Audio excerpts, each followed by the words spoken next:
Wish you a very happy new year. ನಿಮ್ಮೆಲ್ಲರಿಗೂ ನೂತನ ವರ್ಷದ ಶುಭಾಶಯಗಳು. ಅದ್ಭುತ ಸ್ವರೂಪನು, ಕಾರಣಕರ್ತನು, ಕರುಣಾನಿಧಿಯಾಗಿರ್ತಕ್ಕಂಥ ನಮ್ಮ ದೇವರು 2024ರಲ್ಲಿ ಅದ್ಭುತವಾಗಿ ನಮ್ಮನ್ನು ನಡೆಸಿ 2025ನೇ ಇಸುವೆಯಲ್ಲಿ ಕಾಲಿಡುವಂತೆ ಮಾಡಿದ್ದಾನೆ.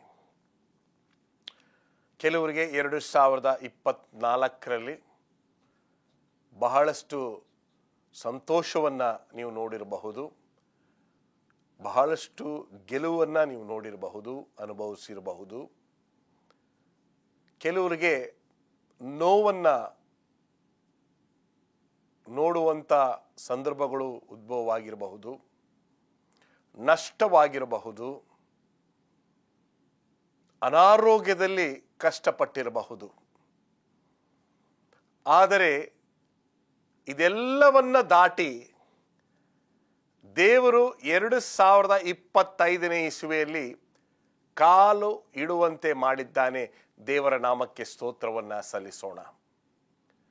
ನೂತನವಾಗಿರ್ತಕ್ಕಂಥ ವರ್ಷ, ನೂತನವಾಗಿರ್ತಕ್ಕಂಥ ಯೋಜನೆಗಳು, ನೂತನವಾಗಿರ್ತಕ್ಕಂಥ ಎಲ್ಲ ವಿಚಾರಗಳು ಅದರ ಆಗಿನಿಂದ ಈಗಿನವರೆಗೂ ಇರುವಂಥ ದೇವರು ನಮ್ಮ ಜೊತೆಯಲ್ಲಿದ್ದಾನೆ.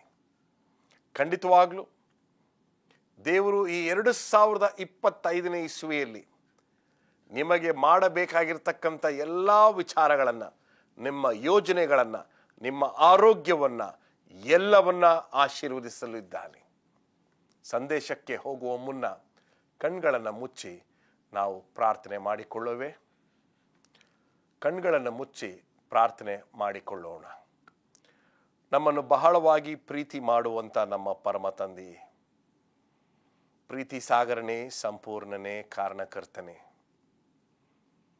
ಈ ಒಂದು ಸಂದೇಶದ ಮೂಲಕ ನಮ್ಮೆಲ್ಲರಿಗೂ ಬೇಕಾಗಿರ್ತಕ್ಕಂಥ ಶಕ್ತಿಯನ್ನು ನೀನು ಕೊಟ್ಟು 2025ನೇ ಇಸುವೆಯ ಮೊದಲನೇ ದಿನದಲ್ಲಿ ನಾವು ಕಾಲಿಡುವಾಗ ಇಲ್ಲಿಯವರೆಗೂ ಕೈ ಹಿಡಿದು ನಡೆಸಿರ್ತಕ್ಕಂಥ ಪ್ರಭು ಇನ್ನು ಮುಂದೆಯೂ ನಡೆಸುತ್ತಾನೆ ಎಂಬತಕ್ಕಂಥ ರೀತಿಯಲ್ಲಿ ನಮ್ಮ ಜೊತೆ ನೀನು ಮಾತನಾಡಬೇಕೆಂದು ಯೇಸು ಕ್ರಿಸ್ತನ ದಿವ್ಯ ನಾಮದಲ್ಲಿ ಆಶೀರ್ವಾದವನ್ನು ಬೇಡಿ ಹೊಂದಿದ್ದೇವೆ ನಮ್ಮ ತಂದೆಯೇ, ಆಮೇನ್. ಈ ನೂತನ ವರ್ಷದಲ್ಲಿ ನಾವು ಕಾಲಿಡುವಾಗ 2024ರಲ್ಲಿ ನಡೆದಂಥ ಘಟನೆಗಳು ಮತ್ತೆ ನಡೆಯಬಾರದು ಎಂಬತಕ್ಕಂಥ ನಂಬಿಕೆ ಇರಬಹುದು ಕೆಲವರಿಗೆ.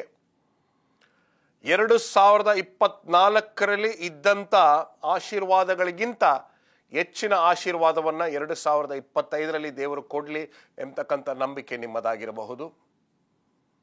ಆದರೆ 4 ಮುಖ್ಯವಾಗಿರ್ತಕ್ಕಂಥ ಅಂಶಗಳನ್ನು ಈ 2025ನೇ ಇಸುವೆಯಲ್ಲಿ ಕಾಲಿಡುವಂಥ ನಮ್ಮೆಲ್ಲರಿಗೂ ಅರ್ಥ ಮಾಡಿಕೊಳ್ಳುವಂಥ ಅವಕಾಶ ಇದಾಗಿದೆ.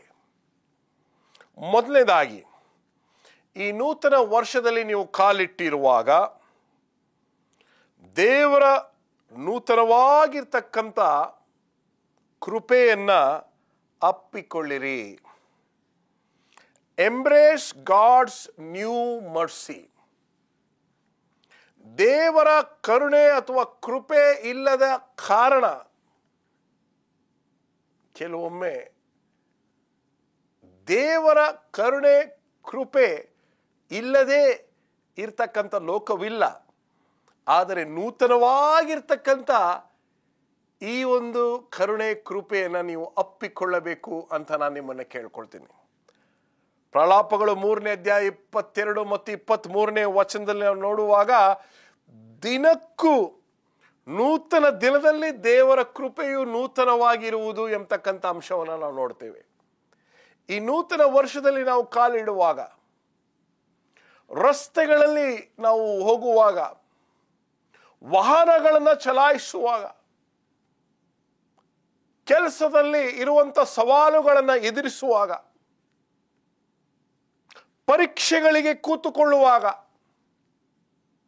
ನಮಗೆ ಬರಬೇಕಾಗಿರ್ತಕ್ಕಂಥ ಹಣದ ವಿಚಾರವಾಗಿ ನಾವು ಯೋಚನೆ ಮಾಡುವಾಗ, ನಮ್ಮ ಸಾಲಗಳನ್ನು ತೀರಿಸುವಂಥ ಆ ಯೋಚನೆ ಬಂದಾಗ ಈ ನೂತನ ವರ್ಷದಲ್ಲಿ ನೀವು ಕಾಲಿಡುವಾಗ ದೇವರ ನೂತನವಾಗಿರ್ತಕ್ಕಂಥ ಆ ಕರುಣೆ ಮತ್ತು ಕೃಪೆಯನ್ನು ನೀವು ಅಪ್ಪಿಕೊಳ್ಳಬೇಕಾಗಿದೆ. Embrace God's new mercy. ದೇವರೇ, ನಿನ್ನ ಕೃಪೆ, ನಿನ್ನ ಕರುಣೆ ನನಗೆ ಬೇಕಾಗಿದೆ. ದೇವರು ಸಿದ್ಧವಾಗಿದ್ದಾರೆ. ಕೇಳಿರಿ ಕೊಡಲ್ಪಡುವುದು, ತಟ್ಟಿರಿ ತೆರೆಯಲ್ಪಡುವುದು ಎಂಬತಕ್ಕಂಥ ವಿಷಯ ನಮ್ಮೆಲ್ಲರಿಗೂ ಗೊತ್ತಿದೆ. ಆದರೆ ಎಲ್ಲೋ ಒಂದು ಕಡೆ ಇದನ್ನು ಮರ್ತಿದ್ದೇವೆ. ಈ ನೂತನ ವರ್ಷದಲ್ಲಿ ನೀವು ಕಾಲಿಡುವಾಗ ಚೆನ್ನಾಗಿ ಈ ಪ್ರಲಾಪಗಳು 3ನೇ ಅಧ್ಯಾಯ 22 ಮತ್ತು 23 ನೀವು ಓದಬೇಕಾದ್ರೆ ನೂತನವಾಗಿರ್ತಕ್ಕಂಥ his mercies are new every day. Every day God's mercy is new. ಎಷ್ಟು ಜನ 2025ನೇ ಇಸವಿಯನ್ನು ನೋಡದೆ ಹೋಗಿದ್ದಾರೆ ಗೊತ್ತಾ? ಎಷ್ಟು ಜನ ಈ 2025ನೇ ಇಸವಿಯನ್ನ, ಈ ದಿನವನ್ನು ನೋಡದೆ ಹೋಗಿದ್ದಾರೆ ಗೊತ್ತಾ ನಿಮಗೆ? ಎಷ್ಟು ಜನರು ಈ ಹೊಸ ವರ್ಷದ ಯೋಜನೆಗಳನ್ನು ಮಾಡಿ ಈ ಹೊಸ ವರ್ಷದವನ್ನು ನೋಡದೆ ಹೋಗಿದ್ದಾರೆ ಗೊತ್ತಾ? ಇಡೀ ಲೋಕದಲ್ಲಿ ಸ್ವಲ್ಪ ಒಂದು ಮಟ್ಟಿಗೆ ಒಂದು ಸಂಖ್ಯೆ ಪ್ರಮಾಣಗಳನ್ನು ತೆಗೆದುಕೊಂಡಾಗ ಒಂದು ದಿನಕ್ಕೆ 6,000 ಜನರು ಸಾಯ್ತಾರಂತೆ ಇಡೀ ಲೋಕದಲ್ಲಿ. ದೇವರ ನೂತನವಾಗಿರ್ತಕ್ಕಂಥ ಕರುಣೆ, ದೇವರ ನೂತನವಾಗಿರ್ತಕ್ಕಂಥ ಕೃಪೆಯ ನಿಮಿತ್ತವಾಗಿ, because of God's new mercy every day we are alive. ಈ ವರ್ಷ 2024ರಲ್ಲಿ ಬಹಳಷ್ಟು ದೊಡ್ಡ ದೊಡ್ಡ ವ್ಯಕ್ತಿಗಳು, ವಯಸ್ಸಿನಲ್ಲಿ ಚಿಕ್ಕ ಚಿಕ್ಕ ಯವನಸ್ಥರು, ಈ ವ್ಯಕ್ತಿ ಯಾಕೆ ಸಾಯಬೇಕಾಗಿತ್ತು, ಈ ಹುಡುಗ ಯಾಕೆ ಬಿಟ್ಟು ಹೋಗ್ಬೇಕಾಗಿತ್ತು ಅನ್ನೋ ಒಂದು ಎಷ್ಟೋ ದುಃಖಭರಿತವಾಗಿರ್ತಕ್ಕಂಥ ಘಟನೆಗಳು 2024ರಲ್ಲಿ ನಡೆಯಿತು. ಆದರೆ ಈ 2025ನೇ ಇಸವಿಯಲ್ಲಿ ದೇವರು ನಿಮ್ಗೆ ಹೇಳ್ತಾ ಇರ್ತಕ್ಕಂಥದ್ದು, ನೂತನವಾಗಿರ್ತಕ್ಕಂಥ ಕರುಣೆಯನ್ನು ಮತ್ತು ಕೃಪೆಯನ್ನು ನಾನು ನಿಮಗೆ ಕೊಡ್ತೇನೆ, ನೀವು ಬರೀ ಅಪ್ಪಿಕೊಳ್ಬೇಕಾಗಿದೆ. I am going to give you new mercy, you simply embrace it. ಮಕ್ಕಳು ಮನೆಯಿಂದ ಹೊರಗಡೆ ಹೋಗುವಾಗ, ಮಕ್ಕಳು ಕೆಲಸ ಮಾಡುವಂಥ ಸ್ಥಳದಲ್ಲಿ ಎದುರಿಸುವಂಥ ಸವಾಲುಗಳು, ಕೆಲಸ ಬಿಟ್ಬಿಡೋಣ ಅಂತಿದ್ದೀನಿ, ಅಷ್ಟು ಕಷ್ಟ ಕೊಡ್ತಾರೆ ಕೆಲಸದಲ್ಲಿ ಅಂತ ಯೋಚನೆ ಮಾಡ್ತಕ್ಕಂಥ ಯವನಸ್ಥರು. The pressure is too much. But God is giving you new mercy in this 2025. Just embrace it. ಅಪ್ಪಿಕೊಳ್ಳಿ. ದೇವರು ಆ ಕರುಣೆ ಕೃಪೆಯನ್ನು ನಿಮಗೆ ಕೊಡಲಿಕ್ಕೆ ಸಿದ್ಧನಾಗಿದ್ದಾನೆ. ಎರಡನೇದಾಗಿ, ಈ ನೂತನ ವರ್ಷದಲ್ಲಿ ಮೊದಲನೇದಾಗಿ ದೇವರ ನೂತನವಾಗಿರ್ತಕ್ಕಂಥ ಕರುಣೆ ಕೃಪೆಯನ್ನು ಅಪ್ಪಿಕೊಳ್ಳುವುದು. ಎರಡನೇದು, ದೇವರ ಮಾರ್ಗದರ್ಶನವನ್ನ ಕೇಳಿ. Seek God's guidance. ನಿಮ್ಮ ಯೋಜನೆಯನ್ನು ದೇವರ ಕೈಯಲ್ಲಿ ಕೊಡಬೇಕಾಗಿದೆ. ನೀವು ಯೋಜನೆ ಮಾಡಿ ಆ ನಂತರ ದೇವರ ಹತ್ರ ಹೋಗೋದಲ್ಲ. ಯೋಚನೆ ಮಾಡಿ ನೋಡಿ, ಎಷ್ಟು ಸರಿ 2024ರಲ್ಲಿ ನೀವು ಸೋತಿರಬಹುದು, ಎಷ್ಟು ವಿಚಾರಗಳಲ್ಲಿ ನೀವು ಗೆಲ್ಲಲಿಕ್ಕೆ ಅಸಾಧ್ಯ, ಇದು ಖಂಡಿತವಾಗ್ಲೂ ಇದಾಗೇ ಆಗುತ್ತೆ ಅಂತ ಯೋಚನೆ ಮಾಡಿದಂಥ ಎಷ್ಟೋ ವಿಚಾರಗಳು ನಿಮ್ಮ ಕೈ ಬಿಟ್ಟು ಹೋಗಿರ್ತದೆ. ಯಾಕೆ? What went wrong in 2024 that I did everything right but I still ended up losing? 2024ನೇ ಇಸವಿಯಲ್ಲಿ ಎಲ್ಲವನ್ನ ಸರಿಯಾಗಿ ಮಾಡಿದೆ, ಆದರೂ ಲಾಭವಿಲ್ಲ. What was that one thing that I did wrong? ಏನನ್ನು ತಪ್ಪು ಮಾಡಿದೆ? ನೀನು ದೇವರ ಮಾರ್ಗದರ್ಶನವನ್ನ ಕೇಳಲಿಲ್ಲ. 2025ನೇ ಇಸವಿಯಲ್ಲಿ ಯಾವುದೇ ಒಂದು ಯೋಜನೆಯನ್ನು ನೀನು ಮಾಡುವಕ್ಕಿಂತ ಮುಂಚಿತವಾಗಿ ದೇವರ ಮಾರ್ಗದರ್ಶನವನ್ನ ಪ್ರಾರ್ಥನೆಯ ಮೂಲಕ ಕೇಳು. Ask God's guidance and surrender your plan in this new year. ಜ್ಞಾನೋಕ್ತಿಗಳು 16ನೇ ಅಧ್ಯಾಯ 3ನೇ ವಚನದಲ್ಲಿ ದೇವರ ಯೋಜನೆ ಮಾತ್ರ ನಮ್ಮ ಜೀವನದಲ್ಲಿ ಆಶೀರ್ವಾದಕರವಾಗಿರ್ತಕ್ಕಂಥ ವಿಚಾರವಾಗಿರ್ತದೆ. ಜ್ಞಾನೋಕ್ತಿಗಳು 16:3. Seek God's guidance even the smallest thing. ನೋಡಿ, ಲೋಕ ಯಾವ ಒಂದು ಮಟ್ಟಕ್ಕೆ ಹೋಗಿದೆ ಅಂತ ಹೇಳಿದ್ರೆ, ಒಂದು ಕೆಮ್ಮಲು, ಒಂದು ಜ್ವರ ಮನುಷ್ಯನನ್ನ ಸಾಯಿಸುವಂಥ ರೀತಿಯಲ್ಲಿ ಆಗಿದೆ. ಕೆಲಸದ ಸ್ಥಳದಲ್ಲಿ ಒತ್ತಡಕ್ಕೆ ಒಳಗಾಗಿರ್ತಕ್ಕಂಥ ಯೌವನಸ್ಥರು ಆತ್ಮಹತ್ಯೆ ಮಾಡಿಕೊಳ್ಳುವಂಥ ಲೋಕದಲ್ಲಿ ಜೀವಿಸ್ತಾ ಇದ್ದೀವಿ ನಾವು. Young people are not able to handle the pressure in work places. On this 2025 God is asking us. ದೇವರು ನಮ್ಮ ಜೊತೆ ಮಾತನಾಡುತ್ತಿದ್ದಾನೆ. ನೀನು ನನ್ನ ಮಾರ್ಗದರ್ಶನವನ್ನ ಕೇಳು. Seek my guidance and surrender your plan to God. ನನ್ನ ಮಾರ್ಗದರ್ಶನವನ್ನು ನೀನು ಕೇಳು, ನಿನ್ನ ಯೋಜನೆಗಳನ್ನು ನನ್ನ ಕೈಗೆ ನೀನು ಒಪ್ಪಿಸು. ನಮ್ಮ ಆಸೆ ದೇವರ ಯೋಜನೆನಾ? ಏನು ಹೇಳಿ? ನನ್ನ ಆಸೆಯು ದೇವರ ಯೋಜನೆನಾ ಅಂತ ನಾವು ಯೋಚನೆ ಮಾಡಿಬಿಟ್ರೆ ಎಲ್ಲದರಲ್ಲೂ ಜಯ ಸಿಗುತ್ತೆ. ಎಷ್ಟೋ ಸಂದರ್ಭಗಳಲ್ಲಿ ನನ್ನ ಆಸೆಯು ದೇವರ ಯೋಜನೆಯಾಗಿರಬೇಕು ಎಂದು ಯೋಚನೆ ಮಾಡುವಂಥ ವ್ಯಕ್ತಿಗಳಿಗೆ ಈ ಸಂದೇಶ. ನೀಲಿ ಕಲರ್ ಕಾರ್ ತಗೊಬೇಕು ಅಂತ ಆಸೆ ಅಲ್ವೇ? ಆದರೆ ಅದು ದೇವರ ಒಂದು ಯೋಜನೆನಾ? ಈ ಹುಡುಗನನ್ನ ಮದುವೆ ಆಗಬೇಕು ಎಂಬತಕ್ಕಂಥದ್ದು ಯೋಜನೆ. ಈ ನೂತನ ವರ್ಷದಲ್ಲಿ 2025ನೇ ಇಸ್ವಿಯಲ್ಲಿ ನೀವು ಕಾಲಿಡುವಾಗ ಯಾವುದೇ ಒಂದು ನಿರ್ಧಾರವನ್ನು ತೆಗೆದುಕೊಳ್ಳೋಕ್ಕಿಂತ ಮುಂಚಿತವಾಗಿ ಕೆಲವು ದಿನಗಳು, yes, for few days pray about it. Don't tell anybody. ಯಾರಿಗೂ ಆ ವಿಚಾರವನ್ನು ತಿಳಿಸಲೇಬೇಡಿ. ನೀವೇ, ದೇವರೇ, ಈ ಒಂದು ಕಾರನ್ನು ಕೊಂಡ್ಕೊಳ್ತಾ ಇದ್ದೀನಿ, ಈ ಹುಡುಗನ ಜೊತೆ ನಾನು ಪ್ರೀತಿಯಿಂದ ಪಳಗ್ತಾ ಇದ್ದೀನಿ, ಈ ಕೆಲಸದಲ್ಲಿ ಈ ಒಂದು ನಿರ್ಧಾರವನ್ನು ತೆಗೆದುಕೊಳ್ತಾ ಇದ್ದೀನಿ, ಈ ಒಂದು ವಿಚಾರ ಮಾಡ್ತಾ ಇದ್ದೀನಿ, ದೇವರೇ ಇದು ಸರಿನಾ, ನಾನು ಸರಿ ಇಲ್ಲದಾದರೆ ಇದನ್ನು ಈಗಲೇ ನಿಲ್ಲಿಸು ಅಂತ ಮಾರ್ಗದರ್ಶನವನ್ನು ಪ್ರಾರ್ಥನೆ ಮೂಲಕ 2025ನೇ ಇಸ್ವಿಯಲ್ಲಿ ಕೇಳ್ರಿ. Very very sad that we are failing in everything that we do nowadays. ಒಂಥರ ಲಾಟ್ರಿ ಥರ ಆಗ್ಬಿಟ್ಟಿದೆ. ಸಿಕ್ಕಿದ್ರೆ ಸಿಕ್ತು, ಇಲ್ಲಾಂದ್ರೆ ಇಲ್ಲ. ಯಾಕೆ ಆ ಥರ? ಶಕ್ತಿಶಾಲಿಯಾಗಿರ್ತಕ್ಕಂಥ ದೇವರನ್ನು ಆರಾಧನೆ ಮಾಡ್ತಕ್ಕಂಥ ನಾವು ಪರಲೋಕದಿಂದ ಮನ್ನವನ್ನ ಸುರಿಸಿದಂಥ ದೇವರನ್ನ ಆರಾಧನೆ ಮಾಡ್ತಾ ಇದ್ದೇವೆ. 2024ರಲ್ಲಿ ಅನಾರೋಗ್ಯದಲ್ಲಿ, ನಷ್ಟದಲ್ಲಿ, ಅಧೈರ್ಯದಲ್ಲಿ ನಮ್ಮನ್ನು ಕೈ ಹಿಡಿದು ನಡೆಸಿದ್ದಾನೆ. 2025ನೇ ಇಸ್ವಿಯಲ್ಲಿ ನಾವು ಕಾಲಿಡುವಾಗ ಏನು ತಪ್ಪು ಮಾಡಿದ್ದೇನೆ, ಯಾಕೆ ನನಗೆ ಜಯ ಸಿಗಲಿಲ್ಲ, ಯಾಕೆ ನನಗೆ ಬರಬೇಕಾಗಿರ್ತಕ್ಕಂಥದ್ದು ಬಂದಿಲ್ಲ ಅಂತ ಯೋಚನೆ ಬಂದಾಗ 2025ನೇ ಇಸ್ವಿಯಲ್ಲಿ ದೇವರು ನಿಮಗೆ ಉತ್ತರವನ್ನು ಕೊಡ್ತಾ ಇದ್ದಾನೆ. ನನ್ನ ಮಾರ್ಗದರ್ಶನವನ್ನು ನೀನು ಹುಡುಕು. Seek my guidance, surrender your plan.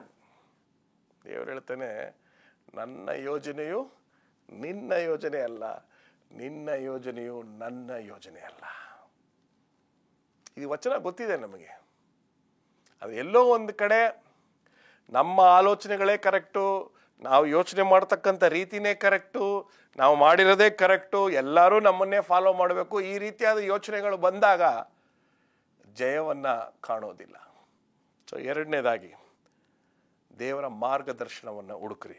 ಮೂರನೇದಾಗಿ ನಂಬಿಕೆಯಿಂದ, ಧೈರ್ಯದಿಂದ ಮುನ್ನುಗ್ಗಿ. ದೇವರ ನೂತನವಾಗಿರ್ತಕ್ಕಂಥ ಕರುಣೆಯನ್ನು ನೀವು ಅಪ್ಪಿಕೊಂಡ ಮೇಲೆ, ದೇವರಿಗೆ ನಿಮ್ಮ ಯೋಜನೆಯನ್ನು ಕೊಟ್ಟ ಮೇಲೆ, ಮೂವ್ ಫಾರ್ವರ್ಡ್ ವಿತ್ ಕರೇಜ್. ಯೆಹೋಶುವ 1ನೇ ಅಧ್ಯಾಯ 9ನೇ ವಚನದಲ್ಲಿ ತುಂಬ ಸರಳವಾಗಿರ್ತಕ್ಕಂಥ ಒಂದು ವಿಷಯವನ್ನು ನಾನು ನಿಮಗೆ ತಿಳಿಸ್ತಾ ಇದ್ದೀನಿ. Move forward with courage after you have accepted Jesus new mercy and after you surrender your plan into God's hands. ಮುನ್ನುಗ್ತಕ್ಕಂಥದ್ದು. ಈಗ ಬಹಳಷ್ಟು ಜನರಿಗೆ ಈ ಒಂದು ಕನ್ಫ್ಯೂಷನ್ ಆಗಿಬಿಡ್ತದೆ. ಇದನ್ನು ತಗೋಬೇಕಾ, ಅದನ್ನು ತಗೋಬೇಕಾ, ಇದನ್ನು ಮಾಡಬೇಕಾ, ಅದನ್ನು ಮಾಡಬೇಕಾ, ಮನೆ ಕಟ್ಟಬೇಕಾ, ಕಾರ್ ತಗೋಬೇಕಾ, ಮದುವೆ ಆಗಬೇಕಾ ಬೇಡವಾ, ಈ ಕೆಲಸಕ್ಕೆ ಹೋಗ್ಬೇಕಾ, ಆ ಕೆಲಸಕ್ಕೆ ಹೋಗ್ಬೇಕಾ, ರೆಡ್ ಶರ್ಟ್ ಹಾಕ್ಬೇಕಾ, ಬ್ಲೂ ಶರ್ಟ್ ಹಾಕ್ಬೇಕಾ. ಯಾರೋ ಒಬ್ರು ಹೇಳ್ತಾ ಇದ್ರು, ಒಂದು ದಿನಕ್ಕೆ ಎಷ್ಟೋ ನಿರ್ಧಾರಗಳನ್ನು ತೆಗೆದುಕೋಬೇಕಾಗತ್ತಂತೆ ಒಂದು ಮನುಷ್ಯ. ಈ 2025ನೇ ಇಸ್ವಿಯಲ್ಲಿ ನೀವು ಕಾಲಿಟ್ಟಿರುವಾಗ, ದೇವರ ನೂತನವಾಗಿರ್ತಕ್ಕಂಥ ಕರುಣೆಯನ್ನು ನೀವು ಸ್ವೀಕಾರ ಮಾಡಿದಾಗ, ನಿಮ್ಮ ಯೋಜನೆಗಳನ್ನು ದೇವರ ಕೈಯಲ್ಲಿ ಕೊಟ್ಟ ನಂತರ ನಂಬಿಕೆಯಿಂದ ಧೈರ್ಯದಿಂದ ಮುನ್ನುಗ್ಗಿ. ಯೋಶುವ ಹೇಳ್ತಾನೆ, ನಾನು ನಿನ್ನೊಂದಿಗಿದ್ದೇನೆ, ದಿಗ್ಭ್ರಮೆಗೊಳ್ಳದಿರು. I am with you, I am with you no matter what. ಚೆನ್ನಾಗಿ ಯೋಚನೆ ಮಾಡಿ. ಇಸ್ರಾಯೇಲ್ರು, ನಾನು ಈ ಬೈಬಲ್ ಪಾಠವನ್ನು ವಿದ್ಯಾರ್ಥಿಗಳಿಗೆ ತಿಳಿಸ್ಕೊಡುವಂಥ ಕಾಲದಲ್ಲಿ ಹೇಳ್ತಾ ಇದ್ದೆ, not a great statement, but I still feel that holds so much water. Israelites were like spoiled kids of a rich father. ಆ ರೀತಿ ಯೋಚನೆ ಮಾಡ್ತಿದ್ದೆ ನಾನು. ಈ ಹಣವಂತ ಪೋಷಕರ ದಾರಿ ತಪ್ಪಿರ್ತಕ್ಕಂಥ ಮಕ್ಕಳ ರೀತಿ ಅವರು ಬಿಹೇವ್ ಮಾಡ್ತಿದ್ರು ಅಲ್ವೇ? Many A times. But still god was with them in the night and in the day. ಮಾತು ಕೇಳದಿದ್ರು ದೇವರು ಅವರ ಜೊತೆಯಲ್ಲಿದ್ದರು. ಆಮೇನ್. ರಾತ್ರಿಯಲ್ಲಿ ಅಗ್ನಿಸ್ತಂಭವಾಗಿ, ದಿನದಲ್ಲಿ ಮೇಘಸ್ತಂಭವಾಗಿ ದೇವರು ಅವರ ಜೊತೆ ಪ್ರಯಾಣ ಮಾಡುವುದನ್ನು ನಾವು ಓದ್ತೇವೆ. So move forward with courage. Embrace God's new mercy. ಈ ಇನ್ಶೂರೆನ್ಸ್ ರಿನ್ಯೂ ಮಾಡ್ತೀರಾ ಗಾಡಿಗಳಿಗೆ, ಆ ರೀತಿ embrace God's new mercy. Seek God's guidance in everything that you do. ದೇವರ ನೂತನವಾಗಿರ್ತಕ್ಕಂಥ ಕರುಣೆಯನ್ನು ನೀವು ಒಪ್ಪಿಕೊಳ್ಳಿ. ದೇವರ ಮಾರ್ಗದರ್ಶನವನ್ನು ಹುಡುಕಿರಿ. ನಿಮ್ಮ ಯೋಜನೆಗಳನ್ನು ದೇವರ ಕೈಯಲ್ಲಿ ಕೊಡಿ. ಧೈರ್ಯದಿಂದ ಮುನ್ನುಗ್ಗಿ. ಈ 2 ವಿಚಾರಗಳ ಮಾಡಿದ ಮೇಲೆ ದೇವರು ಹೇಳ್ತಾರೆ, ನಾನು ನಿಮ್ಮೊಂದಿಗಿದ್ದೇನೆ, ನಾನು ನಿಮ್ಮ ಒಂದಿಗಿದ್ದೇನೆ. ಎಷ್ಟೋ ಸಂದರ್ಭಗಳಲ್ಲಿ ಜನರು ಒಂದು ತಪ್ಪಾದ ಒಂದು ಲೆಕ್ಕಾಚಾರ ಮಾಡ್ತಾರೆ. ಭಾಳಷ್ಟು ಜನರು ನನಗೆ ಫೋನ್ ಮಾಡಿದಾಗ, ಪಾಸ್ಟ್ರೇ ಒಂದು ಒಳ್ಳೆ ಡಾಕ್ಟ್ರಿ ಹೇಳಿ ಅಂತಾರೆ. ಈ ಕಾಲು ನೋವು ಹೋಗ್ತಾನೆ ಅಲ್ಲ, ಒಳ್ಳೆ ಡಾಕ್ಟ್ರಿ ಹೇಳಿ ಅಂತಾರೆ. ನಮ್ಮೆಲ್ರಿಗೂ ಗೊತ್ತು ಒಳ್ಳೆ ಡಾಕ್ಟ್ರಿ ಯಾರು ಅಂತ. ಆದರೂ ಜನರು ಎಲ್ಲೋ ಡಾಕ್ಟ್ರುಗಳು ಕೊಡುವಂಥ ಔಷಧಿಯಿಂದ ಆರೋಗ್ಯ ಸಿಕ್ಕುತ್ತೆ ಅನ್ನೋ ರೀತಿಯಲ್ಲಿ ನಾವು ಅದರೊಳಗೆ ಅದೇ ರೀತಿಯಾದ ಯೋಚನೆಗೆ ಒಳಗಾಗ್ಬಿಟ್ಟಿದ್ದೇವೆ. ಏನು, ಒಳ್ಳೆ ಡಾಕ್ಟ್ರು, ಸೀನಿಯರ್ ಕನ್ಸಲ್ಟೆಂಟ್ ಇರಬೇಕು, ಅವರು ಕೊಡುವಂಥ ಔಷಧಿಯಿಂದ ನಮಗೆ ಆರೋಗ್ಯ ಸಿಗುತ್ತೆ ಅಂತ ಎಷ್ಟೋ ಜನರು ನೀವು ಆ ಯೋಚನೆಯಲ್ಲಿದ್ದೀರಾ. God only can heal, doctors can treat. So ಈ ನೂತನ ವರ್ಷದಲ್ಲಿ ನಾವು ಕಾಲಿಟ್ಟಿರುವಾಗ ಧೈರ್ಯದಿಂದ ಡಾಕ್ಟರ್ ಜೀಸಸ್ ಹತ್ರ ಹೋಗಿ. Doctor Jesus is the doctor who taught all the other doctors. ಮಧುಮೇಹನ, ರಕ್ತ ಒತ್ತಡನ, ಕಾಲು ನೋವ ಯಾವುದೇ ಇರಲಿ ಪರವಾಗಿಲ್ಲ, ಈ ನೂತನ ವರ್ಷದಲ್ಲಿ ಧೈರ್ಯವಾಗಿ ಮುನ್ನುಗ್ಗಿ ದೇವರು ನಿಮ್ಮನ್ನು ನೋಡ್ಕೊಳ್ತಾನೆ. ಕೈ ಬಿಡುವ ದೇವರು ನಮ್ಮ ದೇವರಲ್ಲ. ಕೊನೆಯದಾಗಿ,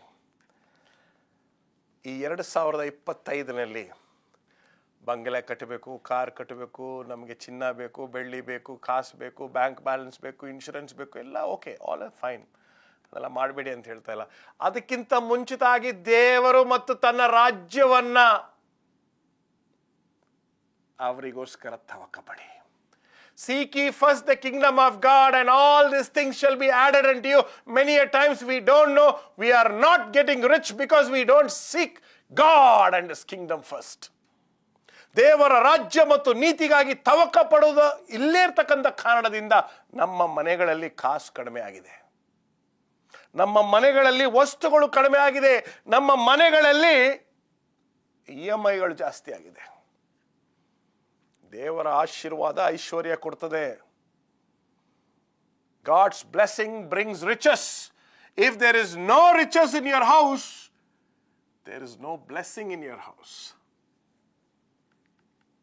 ದೇವರ ರಾಜ್ಯ ಮತ್ತು ನೀತಿಗಾಗಿ ತವಕ ಪಡ್ತೀನಿ ಅಂತ ಒಂದು ನಿರ್ಧಾರವನ್ನ ತೆಗೆದುಕೋಬೇಕಾಗಿದೆ. ಒಂದು ವೇಳೆ ಹಿರಿಕರುಗಳು ಈ ಕಾರ್ಯಕ್ರಮವನ್ನು ನೋಡ್ತಾ ಇದ್ರೆ, make it a rule. This 2025 you will make your children come down and kneel and pray.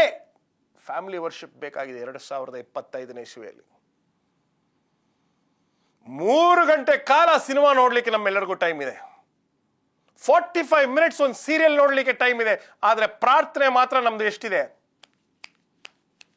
ಆಮೇಲೆ ಈ 2025ನೇ ಇಸ್ವಿಯಲ್ಲಿ ನೀವು ಕಾಲಿಟ್ಟಾಗ ದೇವರ ರಾಜ್ಯ ಮತ್ತು ನೀತಿಗಾಗಿ ತವಕಪಡಿ ಎಲ್ಲವನ್ನ ದೇವರು ಸೇರಿಸ್ಕೊಡ್ತೇನೆ. God wants us to be very rich. God wants us to have a big car. ದೇವರು ನಾವು ಐಶ್ವರ್ಯವಂತರು ಆಗಿರಬೇಕು ಅಂತ ಇಷ್ಟಪಡ್ತಾನೆ. ದೇವರು ನಮಗೆ ಎಲ್ಲವನ್ನ ಕೊಡಬೇಕು ಅಂತ ಆಸೆ ಪಡ್ತಾನೆ. ನನ್ನ ಮಕ್ಕಳು ಕಷ್ಟಪಡಬಾರ್ದು ಅಂತ ಯೋಚನೆ ಮಾಡ್ತಾನೆ. ಈ 2025ನೇ ಇಸ್ವಿಯಲ್ಲಿ ನೀವು ಕಾಲಿಡುವಾಗ ದೇವರ ನೂತನವಾಗಿರ್ತಕ್ಕಂಥ ಕರುಣೆ ಮತ್ತು ಕೃಪೆಯನ್ನ ಅಪ್ಪಿಕೊಳ್ಳಿ. ಎರಡನೇದಾಗಿ ಆತನ ಮಾರ್ಗದರ್ಶನವನ್ನ ನೀವು ಕೇಳಿ. ನಿಮ್ಮ ಯೋಜನೆ ಅಲ್ಲ, ಆತನ ಯೋಜನೆ ನೆರವೇರಲಿ. ನಿಮ್ಮ ಯೋಜನೆಗಳನ್ನ ದೇವರ ಕೈಗೆ ಒಪ್ಪಿಸಿ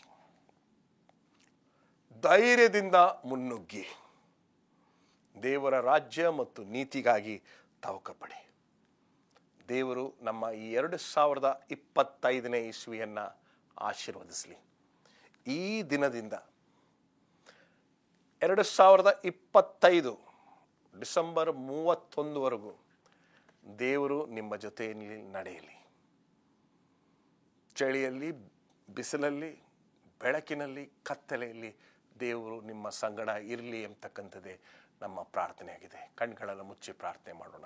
ನಮ್ಮನ್ನು ಬಹಳವಾಗಿ ಪ್ರೀತಿ ಮಾಡುವಂಥ ನಮ್ಮ ಪರಮ ತಂದೆ, ನಿನ್ನ ನೂತನವಾಗಿರ್ತಕ್ಕಂಥ ಕರುಣೆ ಮತ್ತು ಕೃಪೆಗಾಗಿ ಅನಂತ ಸ್ತೋತ್ರ. ನಮಗೆ ಮಾರ್ಗದರ್ಶನವನ್ನ ಕೊಡುತ್ತಿ ಎಂಬತಕ್ಕಂಥ ಭರವಸೆಯನ್ನ ಈ ಮೂಲಕ ನಮಗೆ ತಿಳಿಸಿಕೊಟ್ಟದಕ್ಕಾಗಿ ಅನಂತ ಸ್ತೋತ್ರ. ನಮ್ಮ ಯೋಜನೆಗಳನ್ನು ನಿನ್ನ ಕೈಗೆ ಒಪ್ಪಿಸ್ತೇನೆ ತಂದೆ. ನಿನ್ನ ಯೋಜನೆ ನಮ್ಮ ಜೀವನದಲ್ಲಿ ನಡೆಯಲಿ. ಭಯಪಡುತ್ತಿದ್ದೇವೆ ತಂದೆ, ಎಷ್ಟೋ ವಿಚಾರಗಳಿಗೆ ಭಯಪಡುತ್ತಿದ್ದೇವೆ. ಧೈರ್ಯದಿಂದ ಮುನ್ನುಗ್ಗಲು 2025ರಲ್ಲಿ ನಮ್ಮನ್ನು ಆಶೀರ್ವದಿಸು. ನಿನಗೆ ಮತ್ತು ಪ್ರಾರ್ಥನಾ ಮತ್ತು ಸತ್ಯವೇದವನ್ನು ಓದಲಿಕ್ಕೆ ಸಮಯವನ್ನ, ನಿಗದಿತ ಸಮಯವನ್ನ ಇಡುವಂತೆ ನಮ್ಮ ಕುಟುಂಬಗಳನ್ನು ಆಶೀರ್ವದಿಸು. ನೀನೇ ನಮ್ಮೆಲ್ಲರನ್ನ ಆಶೀರ್ವದಿಸಿ ಈ 2025ನೇ ಇಸ್ವಿಯಲ್ಲಿ ನಮ್ಮ ರಾಜ್ಯ ಮತ್ತು ನಮ್ಮ ರಾಷ್ಟ್ರದಲ್ಲಿ ಶಾಂತಿ ಸಮಾಧಾನವನ್ನು ಕೊಟ್ಟು ಅನಾರೋಗ್ಯವನ್ನ ನಮ್ಮ ಬಿಡಾರದಿಂದ ದೂರವಿಟ್ಟು ಶಾಂತಿ ಸಮಾಧಾನದಿಂದ ನಮ್ಮೆಲ್ಲರನ್ನ ನಡೆಸಿಕೊಡಬೇಕೆಂದು ಯೇಸು ಕ್ರಿಸ್ತನ ದಿವ್ಯನಾಮದಲ್ಲಿ ಆಶೀರ್ವಾದವನ್ನು ಬೇಡಿ ಹೊಂದಿದ್ದೇವೆ ನಮ್ಮ ತಂದೆಯೇ. ಆಮೇನ್. ದೇವರು ನಿಮ್ಮೆಲ್ಲರನ್ನ ಆಶೀರ್ವದಿಸಲಿ. ನಿಮ್ಮ ಮಕ್ಕಳ ಯೋಜನೆಗಳನ್ನು ಆಶೀರ್ವದಿಸಲಿ. ದೇವರು ನಿಮ್ಮ ಜೊತೆಯಲ್ಲಿ ಪ್ರಯಾಣ ಮಾಡಲಿ. God bless you.